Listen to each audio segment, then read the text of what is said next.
RFM Matin. RFM Matin. Émission Billet au Sénégal. RFM Matin 7h teg 40 minutes sunu gan Mame Mactar Gueye asalaamaaleykum sëñ bi Gueye. waaleykum salaam wa rahmatulah. vice président bu ONG Jamra ma fas yéene ànd ak Pape Bess Diba ci waxtaan wi comme da ngaa fàtte woon tur wi. ñu lay dalal jàmm ci RFM Matin. coow li lëmbee en tout cas yéen ci li ngeen di yëngu jamono ji moo di avortement médicalisé pas avortement médicalisé autorisation ci lépp nag waaye ni ko yenn ci kuréel di sakko maanaam bu fekkee ne am na viol ak inceste te itam dunduk nit ki nekk en danger yéen da ngeen koo bañ est-ce que fi jamono toll ak itam danger bi nga xamante ne ka mbir ma dal mu ngi ko jànkoonteel est-ce que gënul ñu may ko. Georges maa ngi lay nuyu di nuyu sama doomu ndey Pape Bess ndax ci dalal bi ngeen ma dalal ci seen ëtt bu tedd bi di sóoraale si nuyu mboolem équipe bi yëpp ak auditeur ak spectateur groupe Futur Média di beral loxo nag Babacar Fall di ñaan suñu borom mu fëgg boppam Babacar dalu ko rek lu dul surmenage ndax daawul noppalu il avait la passion de son métier yàlla na ko suñu borom defal wér waaye tamit mention spéciale à Mamadou Ndoye Bane le futur maire de la commune de Pire ndax dégg naa ci émission xalaas bu fan yi def na ci taxaw seetlu bu am solo. dafa mel ni yaa ngi bëgg a politique nag. ci wàllu yàq biir alors Pape Bess wax nga dëgg dafa nekk mbir moo xam ne c'est devenu pratiquement un débat national. waaye leeral du doy. maa ngi bëgg a adressé wu au mouvement féministe di leen ñaan de revenir un peu à la raison ndax fan yëpp réseaux sociaux yaa ngi bax on y entend du n'importe quoi. waaw Jamra ginnaaw bi ñuy songee série attaqué leen ba ñenn ñi le régulateur de l'audiovisuel ak procureur teg leen ay daan pour dégradation de l'image de la femme, atteinte aux bonnes mœurs ou pornographie léegi nag ñun féministes yi Jamra fonce droit vers nous demeewul noonu mel ni daal ñun dañ fi ne di wut histoire rek c'est pas ça moo tax comme que denc dafa baax malheureusement rajo la kii c'est un numéro mu ngi génn ci télé bi. Voilà, c'est un numéro du journal Jamra parce que Jamra je rappelle que ñu ngi ko créé en février 83 ça fait 38 ans ci ren alors kii c'est un numéro de février 88 alors qu'est-ce qu'on voit à l'avant-dernière page ici dossier avortement le cri silencieux kan moo ko signé votre serviteur gis nga temps yooyu sax coiffure afro-américaine alors kon ñun bañ ci dalee wax en février 83 ça fait 38 ans kon nag croisé woon nañu le faire avec l'ancienne génération des féministes waaye duma leen tudd par respect parce que ñoom ñëpp noppalu ko ñun léegi dañu nekk en retraite mais je parle à cette nouvelle génération très virulente di ñàkk lu ne dans les réseaux sociaux ma bëgg leen rappeler ne que ñun ba ñu tàmbalee xeex franc-maçonnerie bi xajamal suñu diine di xeex ngóor jigéen bi bëgg a wàcc nattu yàlla ci suñu kaw ak trafiquant de drogue yi kannasuloo xale yi ak avortement bi faat xale yi seen biiru ndey bañ ko talee xeex yaa 38 ans boobu ñu bari ci yéen cette nouvelle génération de féministes juddoogu leen woon. kon nag nañu bàyyi task force bi nag Mame Mactar bu ay féministes rek non moi je parle de parce que ñi ma attaqué dañu am visage. et tout waaw mais bu féministe rek. non je parle pas non déggoo ma tudd baatu waaw d'accord mais déggoo ma tudd baatu task force. dama doon def mise au point xam non mais da ngay nangu bu ñu la invité. task force bee tax ñu invité la. voilà mais pas ñi nga xam ne ñooy waxee ci. voilà mais je faisais cette mise au point voilà. alors alors task force bi nag d'abord c'est un terme boo xam ne dafa doy waar. je me rappelle à la guerre Golfe bi George Bush équipe militaire bi doon réfléchir sur les stratégies noonu lañu leen tuddee woon c'est une intonation guerrière boo xam ne jaru ko fi ñun xeexuñu xuloowuñu tongoowuñu. c'est le Sénégal terminologie la rek ndax même ci politique yeeg yëpp dañuy taxaw Sénégal fii lépp dañ koy waxtaanee. alors bu ko defee dañu nekk ci dëkk boo xam ne qui est imbu de ses valeurs traditionnelles culturelles et religieuses nekk tam dans un état de droit ci benn wàll bi. laïque boole si. ah état laïque démocratie. loolu kay c'est la voie de soi. waaw yëpp ñu koy. alors yàlla dogal na l'écrasante majorité des croyants de ce pays musulmans comme chrétiens confondus te je salue au passage le prêtre Alphonse Seck rappeler la posture de l'Église qui rejette fermement toute forme de destruction de la vie. Parce que l'Église est beaucoup plus radicale que nous. Parce que dès qu'il y a conception, une vie humaine est engagée. Alors l'islam, yàlla dogal na contrairement à ce que la task force écrit dans ses flyers, naan waaw déjà Oumma islamique bi ne parle pas d'une seule voix. Parce que tout le monde sait qu'il y a 4 grands courants dans l'islam, Hanafite, Shafite, Hanbalite et Malikite. Ñii nee nañu c'est au bout de 100 jours ci le fœtus bi di am une vie humaine, ñii nee nañ au bout de 40 jours. Nañu def attention ci communication bi te nañuy informé wu bala ñuy dugg dans ces théories là. Yàlla dafa dogal lii Sénégal amee une diversité vraiment honorable ci wàllu ay këru diine. Yàlla dogal na Touba Tivaouane Ndiassane Thiénaba Niassène Medina Baye Layène famille omarienne ñoom ñëpp ñu ngi tënku ci nguuru imam Malik. Donc y a pas de divergence. Imam Malik lu mu wax dafa sukkandiku ci benn hadisul qudsi bu wér mu di hadis yi nga xam ne donte la du alxuraan waaye suñu borom moo ciy wax ak ñun. Alors mu soloo ko ci imam Malik imam Muslim mu ne bu embryon bi amee 42 jours ci biiru ndey ji. C'est-à-dire au bout de la 42e nuit suñu borom dafay yebal benn malaayika chargé ko d'une mission bu ñu tuddee ruuhu rabbaniya consistant à insuffler une âme dans l'ovule fécondé de la mère. Donc d'après chariatul muhammadiya à partir de ce moment-là bakken taxaw na te ku ko faagaagal tu auras commis un meurtre qui appelle une réponse judiciaire. Est-ce que 100 jours yi ñu wax aussi amul ka wax. lan bi amul beneen école bi ko wax 100 jours yi ñu wax aussi. waaw moo tax ma ne la beneen école amu fi njëriñ. parce que Touba Tivaouane ñoo bokk école. non yow Sénégal nga wax mais l'islam benn la aussi te la ma yaakaar. Dans le monde entier. Dans le monde il y a Hanafite qui dit 120 jours, il y a Hanbalite qui dit autre chose. Mais fils Malikite moo fi am. Touba Tivaouane Ndiassane Thiénaba Niassène Medina Baye Layène ñoom ñëpp dañu tënku dans l'école jurisprudentielle malikite. Alors ñu sant yàlla bi nga xam ne la science. Sénégal am na lu ñuy wax protocole de Maputo. Voilà état yi engagé wu ci mais soo ci engagé woo nag quand même da lay lié looloo tax ñoom aussi ñu fondé wu di demander état au Sénégal mais mu conformé wu ak législation wam ak protocole de Maputo bi nga xam ne ni ci wàll googu la jëm. waaw mais si biir loolu itam ñu sant yàlla bi nga xam ne par rapport ak li ma wax te këru diine Sénégal yëpp tënku ci moo di ngiru imam Malik ñu ngi sant yàlla bi nga xam ne un pays aussi matérialiste que les États-Unis mois de mai bi passé le gouverneur du Texas signé na benn loi daal di ne am na lu xew ñu ne ko lan la mu ne way kër docteur dañu ràññee ne fœtus bi bu defee 6 semaines ci biiru ndeyam électrocardiogramme bi décelé ne qu'il y a des battements de cœur kon nag ñun décidé nañu ñun Texas bu fi kenn avorté ci au-delà de 6 semaines. mais Mame Matar États-Unis lu mu matérialiste seen président suy waat ci Bible la koy teg. Voilà alors donc ñooñu confirmé nañu la l'islam waxoon il y a 1400 ans kon loolu féete na boor léegi ñu waxi protocole je rappelle que waxi engagement internationaux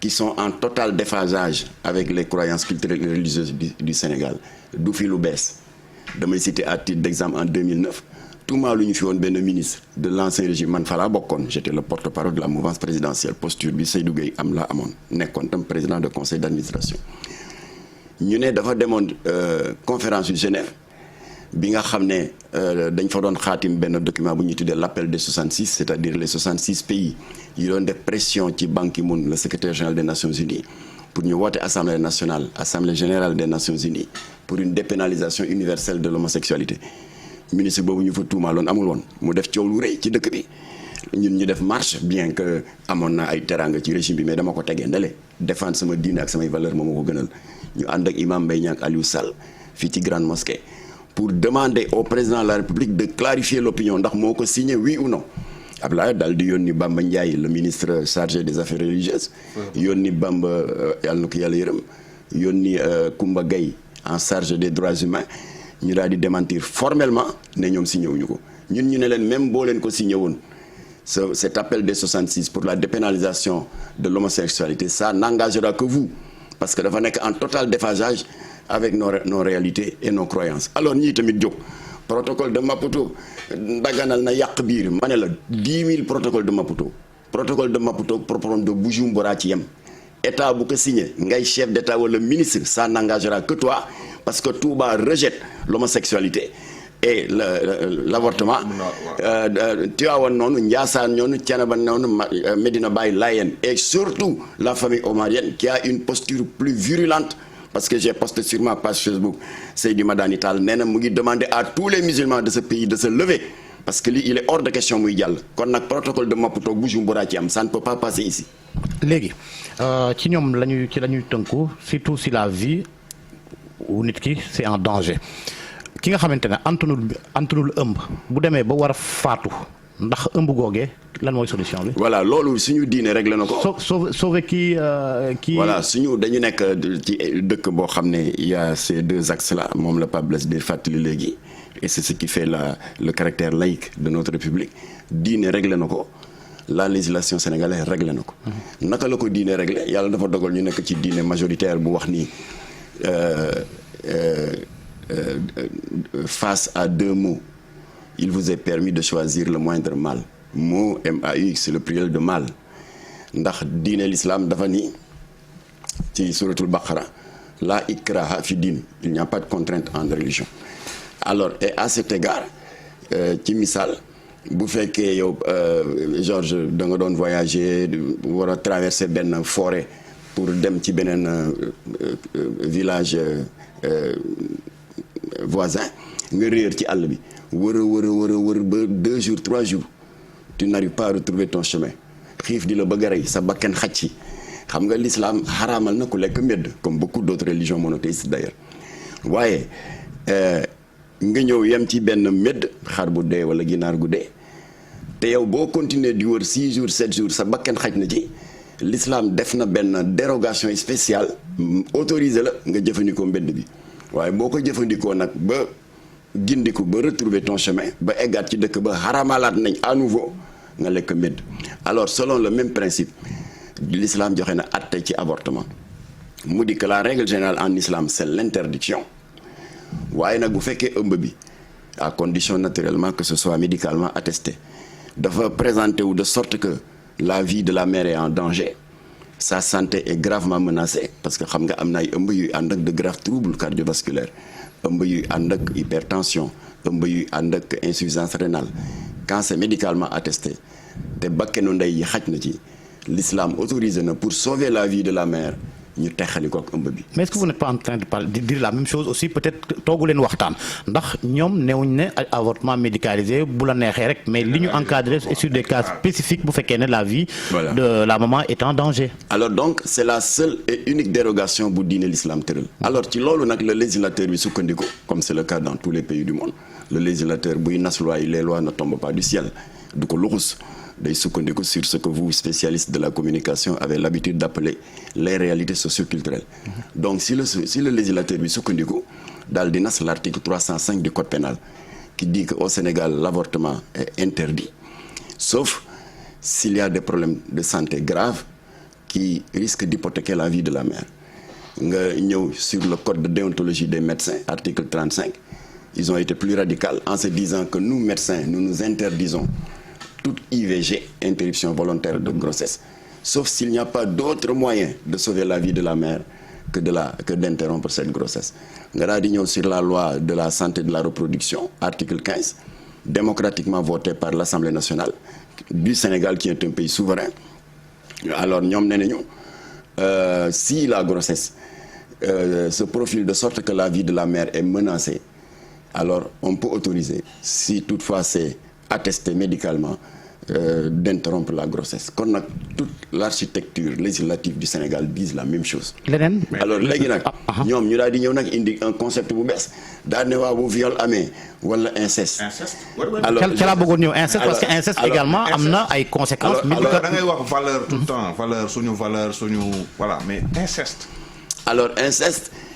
Un petit crochet au Texas bi féministes yi attaqué la loi du gouverneur grec Abbott ne voilà mu ngi waxaat ne que 6 semaines la ñu autorisé léegi ñu daal di saisir la haute juridiction mais le verdict est tombé le 2 septembre la Cour suprême a dit bébé bi bu fi amatee 6 semaines ba électrocardiogramme bi décelé des battements de cœur ku ko faat jàpp nañu ne dinañ la war a teg àtte ku rey nit ñu ne ko waa inceste nag la Cour suprême ne même en cas de viol et d'inceste alors kon ici au Sénégal la position de toutes les familles religieuses. est-ce que yow Mame Matar yow da nga xaw a sélectif ci ni ngay say argument suñu teg ça chaque États-Unis am na loo xam ne. waxuma la teg ça dama leen les familles religieuses du Sénégal disent également. même en cas de viol et d'inceste. mais ñun inceste fii nii. voilà yow noo ko mën a concevoir. voilà alors donc këru diine yëpp ñoo ci bokk taxaw ñoom ñu jóg nag bëgg mettre en cause l'article 305 du code pénal l'article 15 du code de déontologie des médecins. Article 35 du code de l'ordre des médecins et l'article 15 de la loi sur la santé de la reproduction, qui sont très clairs que seul si la santé de la maman est à ce point menacée qu'elle risque de perdre la vie, ci la ñu autoriser l'avortement. léegi nag ñu dugal nag la notion de viol et d'inceste. ma ne leen il est un peu suspect et curieux que ngeen jël ñaari concept yooyu comme cheval de bataille pour bëgg a daganal fii ci Sénégal yàq biir. Alors que, et c'est quand même curieux que dans vos littératures, dans vos flyers, dans vos plaidoyers... Est-ce que war nañoo forcer nit grossesse ba mu bëggut. waaw ci loolu laa jëm.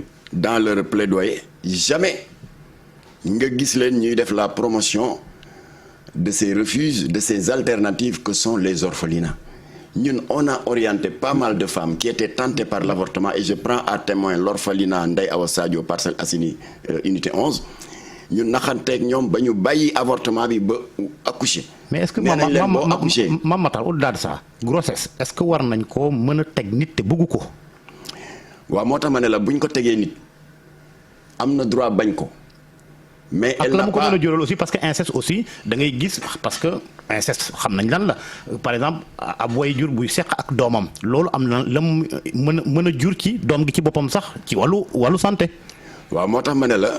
comme doom ji moom moomu ko dénkaane suñu borom la moo yebal benn malaayika au bout de la 42e nuit mu def opération bu ñu wax ruuhu rabbaniya sol ko ruu suñu borom kott subhanahu wa taala d'après toutes les religions monothéistes révélées te démb abbé Alphonse Seck rappelé na ko kenn amul droit de porter atteinte et quelle que soit raison yi tax cette vie est là de porter atteinte à cette vie ñun tuuti nañ trop en tant que être humain de décider am un droit de vie et de mort ci suñu moroomu doomu aadama alors loolu tax nag ñun on a opté comme alternative le soutien aux orphelinats et aux pouponnières ñu ngi liggéey assez régulièrement avec la pouponnière Ndeye Awa Sadio am na plusieurs filles qui ont été tentées par l'avortement orienté nañ leen fa am na des enfants qui ont failli être victimes d'infanticide orienté nañ leen fa ba moom hébergé na leen alors j'en profite ci votre antenne rassurer jigéen ñi orphelinat yi bari na y a les sœurs franciscaines de la Médina bi nekk fii tout près de RFM il y a orphelinat Ndeye Awa Sadio Parcelles Assainies il y a La Rescousse bi nekk Sicap beneen nga Mbour beneen nga Kaolack na ngeen xam ne boo leen ñëwee duñ leen laaj seen tur duñ la laaj sa carte d'identité duñ la laaj njëgu biberon njëgu meew njëgu céréales wala couche bébé yow déposer xale bi nga ne wëlbét dem dans l'anonymat. mais déjà ëmb bi déjà surtout ak sunu société nu ñu dundee. kersa gi ci waaye daal bu leen faat xale bi bu leen ko rey bindeefu yàlla la. parce que ñun suñu waajur maale day taali bu ñu amoon sa même égoïsme daal di ñu avorter kon duñ fi ne kon nag Jamra ngi yeesal appelam d'accord ñu ci avortement médicalisé ni ko Tivaouane rejeté Touba Ndiassane Thiénaba Niassène l'église ñëpp rejeté ko.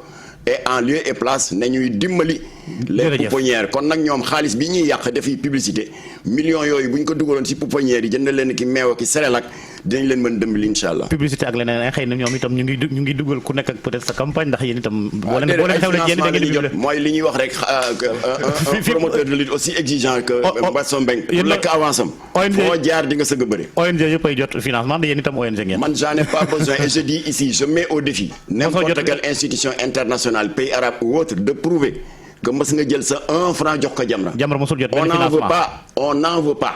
D'ailleurs waaw ñun c'est sur la base de cotisation et de donation de nos sympathisants. Voilà comme yéen fin du mois dinaa leen fi indil jox leen prospectus bi ngeen joxe dara. Voilà ñun moom jotuñ dara. waaye ñun soxlawuñu xaalisu. jërëjëf Pape Siba jërëjëf Mame Mactar Gueye nuyu Cheikh Diop ak ñamu àndal ci TFM ñu yendoog jàmm. fay bu baax a baax moom Georges Déthié mi nga xam ne nag mi ngi doon fësal waxtaan wi àndoon ci ak suñu naataango ak itam ki nga xam ne nag moom moo di Mame Matar Gueye njiit bu ONG Jamra ñu di leen jaajëfal bu baax a baax ñëwaat fii ci télévision Futurs Médias wëyal seen émission info du matin léegi dañuy sóobu ci li nga xam ne moom moo di xibaar yi ci kàllaamay Kocc.